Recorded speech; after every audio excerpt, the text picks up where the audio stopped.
কোরআন অংশ, অবিচ্ছেদ্য অংশ, সেক্ষেত্রে এগুলোকেও আপনাকে হেফাজত করতে হবে, ফলে দ্বীনের হেফাজত হবে।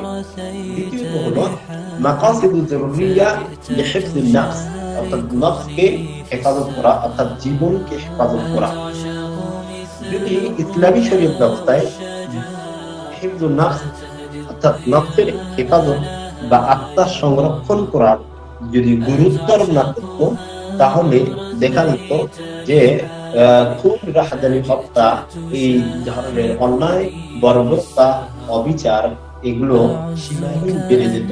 ফলশ্রুতিতে ইসলামী শরীয়ত ব্যবস্থায় হিফজুন নাফস, নফসের হেফাজত করাটাকে, এটাকে খুবই গুরুত্ব আরোপ করছেন, যাতে করে যে কেউ যেন কারো প্রতি অন্যায় অবিচার না করে। এই জন্য আল্লাহ তাআলা বলছেন ওয়ালাকাদ কাররামনা বানি আদম, আল্লাহ তাআলা অন্য আয়াতে বলছেন লাকাদ খালাকনাল ইনসানা ফি আহসানি তাকওয়িম, আল্লাহ তাআলা মানুষকে সর্বোত্তম আকৃতিতে সৃষ্টি করেছেন। আল্লাহ তাআলা আদম সন্তানকে সম্মানিত করেছেন। এই যে হিফজুদ্দিন বা হিফজুন নাফস, এই যে নাফসকে হেফাজত করার ক্ষেত্রে যে অন্যায়ভাবে হত্যা করা, এইটার পথকে বন্ধ করে দেওয়া হয়েছে। সাথে সাথে যে কেউ যদি অন্যায় অবৈধভাবে কারো প্রতি হস্তক্ষেপ করে কিংবা হত্যা করে, তাহলে সেই ক্ষেত্রে তার জন্য ইসলামী শরীয়ত ব্যবস্থায় কিসাসের বিধান আরোপ করা হয়েছে। ফলে এই যে হিফজুন নাফস অর্থাৎ দ্বীনের হেফাজত করা, অঙ্গহানি করা, মানুষের অঙ্গহানি করা কিংবা তারকে অন্যায় অবৈধভাবে তার নফস, তার জীবনকে হত্যা করা, এর পথকে বন্ধ করে দেওয়ার জন্য মানবতার শান্তি, সমাজের শান্তি, বিশৃঙ্খলাকে রোধ করে ইসলামী শরীয়ত ব্যবস্থার অন্যতম একটা দিক, বিপুল তথ্য রয়েছে,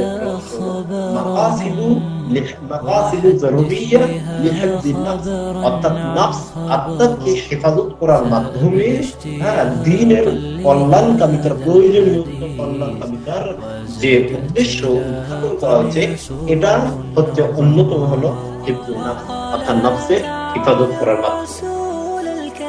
দ্বিতীয়ত আরেকটি হলো যে মাকাসিদুল জরুরিয়া লিহিফযিল আকল, অর্থাৎ আকলের হেফাজত করা, আকল, বিবেকের হেফাজত করা।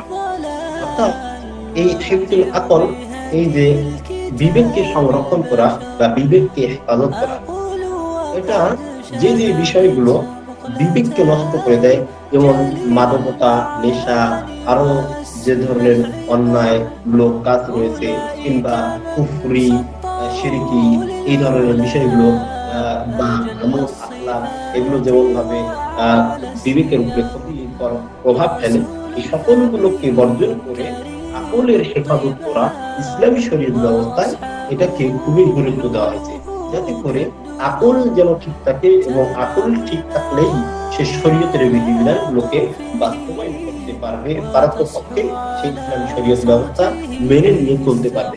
কিন্তু আকল যদি সালিমা না হয়, আকল যদি সুস্থ না হয়, আকল যদি সুন্দর, বিবেক যদি ভালো না থাকে, তাহলে এই মস্তিষ্ক কিংবা বিচারগ্রস্ত কিংবা পাগল এই ব্যক্তির মাধ্যমে ইসলামী শরীয়ত ব্যবস্থা পালন করা সম্ভব হবে না। ফলে তার শরীয়তের যে তাকাদা রয়েছে, চাহিদা, ডিমান্ড রয়েছে, এটা সে বাস্তবায়ন করতেও পারবে না, এবং সে অভিভাবক থেকে হবে।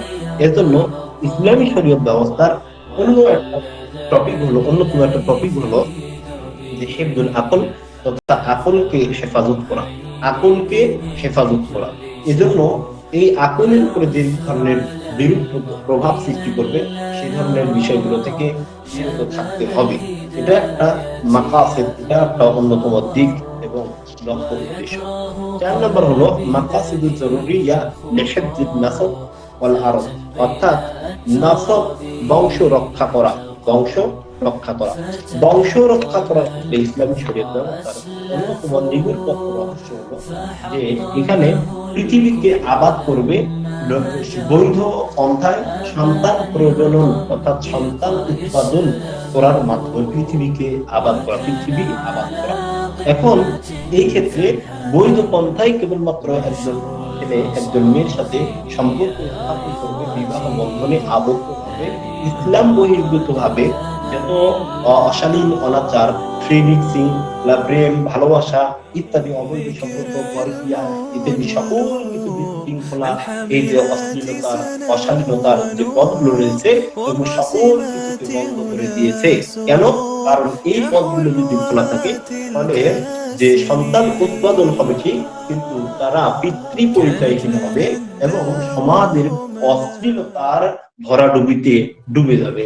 ফলে যে শরীয়তের ব্যবস্থা কিংবা পৃথিবীর যে শান্তি, নিরাপত্তা, শৃঙ্খলা, এটা নষ্ট হবে। এই জন্য ইসলামী শরীয়ত ব্যবস্থায় যে জেনা, ব্যভিচার, এই ধরনের অন্যায় অবৈধ কাজের পথকে বন্ধ করে দিয়ে ইসলামী শরীয়ত ব্যবস্থায় যে হিফজুল নাসব, যে নাসব অর্থাৎ বংশ রক্ষা করার ধারাটাকে সংরক্ষণ করার ক্ষেত্রে সর্বোচ্চ গুরুত্ব দিয়েছে, যাতে করে একজন ব্যক্তি সে যেন বৈধভাবে জীবনযাপন করতে পারে, বৈধ পন্থায় ইসলামী শরীয়ত ব্যবস্থার মাধ্যমে সে যেন বৈধ বন্ধনের আলোকে জীবনযাপন করতে পারে, এই বিষয়টার ক্ষেত্রে খুবই গুরুত্ব আরোপ করেছে। এবং এই বিধানকে সহজ করে দেওয়ার জন্য আল্লাহ নবী সাল্লাল্লাহু আলাইহি ওয়াসাল্লাম বিয়ের ব্যবস্থা, ইসলামী শরীয়ত ব্যবস্থায় বিয়ের ব্যবস্থাটাকে খুবই সহজ করে দিয়েছেন। যে আল্লাহ নবী বলছেন যে সবচেয়ে বরকতপূর্ণ ওই বিয়ে যে বিয়েতে সবচেয়ে কম টাকা খরচ হয়, কম খরচে যে বিয়ে হয়। এবং কি আল্লাহ নবী সাল্লাল্লাহু আলাইহি ওয়াসাল্লাম এর বিপরীতে যারা আবার এই যে অবৈধ অনৈতিক কাজের সাথে জড়িত হয়, বিবাহ বহির্ভূতভাবে, তাদের জন্য আবার কঠিন শাস্তির কথাও, হুমকির কথাও বলেছেন। কেন? কারণ কঠিন শাস্তির কথা, বিধান কথা বলার কারণ হলো যে এই কাজ করলে, সে এই ধরনের কাজ করলে তার জন্য এই শাস্তি রয়েছে।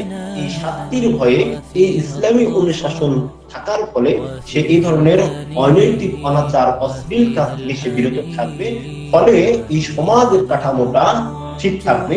এটাই হচ্ছে ইসলামী শরীয়ত ব্যবস্থার অন্যতম সৌন্দর্য, এবং এটাই হচ্ছে মাকাসিদু লিহিফজিন নাসব, অর্থাৎ বংশ রক্ষার অন্যতম মাকসাদ, লক্ষ্য, উদ্দেশ্য। ঠিক তেমনি ভাবে আরেকটি হলো মাকাসিদুজ জরুরিয়া লিহিফজিল মাল, অর্থাৎ সম্পদকে হেফাজত করা। সম্পদের যেমন ভাবে উপার্জনের ক্ষেত্রে, উপার্জন এবং ব্যয়ের ক্ষেত্রে, উপার্জনের ক্ষেত্রে যেমন নীতিমালা শরীয়ত প্রণয়ন করছে, ঠিক তেমনি ভাবে যে সম্পদকে ব্যয় করার ক্ষেত্রেও আবার নীতিমালা। অর্থাৎ সম্পদকে অন্যায় অবৈধ পন্থায় ভাবে উপার্জন করার যেমন ভাবে নিষেধাজ্ঞা রয়েছে, ঠিক সম্পদকে অপব্যয় করার মাধ্যমে খরচ করার বিষয়টাকেও আবার নিষেধাজ্ঞা।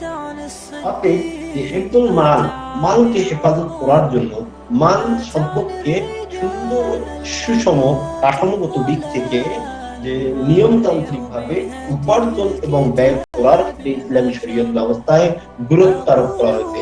আল্লাহ তাআলা কোরআন কারীমের অনেক আয়াতে এই কথা বলছেন। যেমন আল্লাহ বলছেন, ওয়ালা তাকুলু আমওয়ালাকুম বাইনাকুম বিল বাতিল, তোমরা অন্যায় অবৈধভাবে তোমাদের মাল সম্পদ কি করো না, ভক্ষণ করো না।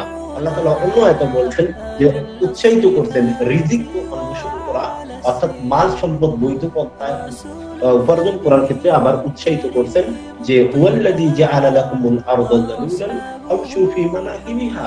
এভাবে আল্লাহ তাআলা কোরআনের অসংখ্য আয়াতে এই যে উপার্জন কিংবা বৈধ পন্থায় মাল সম্পদকে উপার্জন করার ক্ষেত্রে উৎসাহিত করছেন। এর পাশাপাশি যেই বিষয়গুলো এই মাল সম্পদকে যে সংরক্ষণ করার ক্ষেত্রে যে প্রতিবন্ধকতা, সেই বিষয়গুলোকে আবার নিষেধ করছেন। যেমন যে চুরি করার মাধ্যমে যে মাল সম্পদ উপার্জন করা, ঘুষ খাওয়া, সুদ খাওয়া, ধোঁকা দেওয়া, ডাকাতি করা, অবৈধভাবে কার সম্পদকে হস্তক্ষেপ করা, এই বিষয়গুলোকে আবার ইসলামী শরীয়ত ব্যবস্থায় সম্পদ সংরক্ষণের যে প্রতিবন্ধকতা এবং এই বিষয়গুলো যে সম্পদের সংরক্ষণের প্রতি যে প্রভাব সৃষ্টি করে, সেই বিষয়গুলোর ক্ষেত্রেও আবার ইসলামী শরীয়তে নিষেধাজ্ঞা করা হয়েছে। সুতরাং আমরা দেখতে পাই যে মাল সম্পদকে হেফাজত করার মাধ্যমে যে ইসলামী শরীয়ত ব্যবস্থার যে তিন প্রকার রয়েছে মাকাসিদুজ জারুরিয়া, তার মধ্যে অন্যতম প্রথম প্রকার।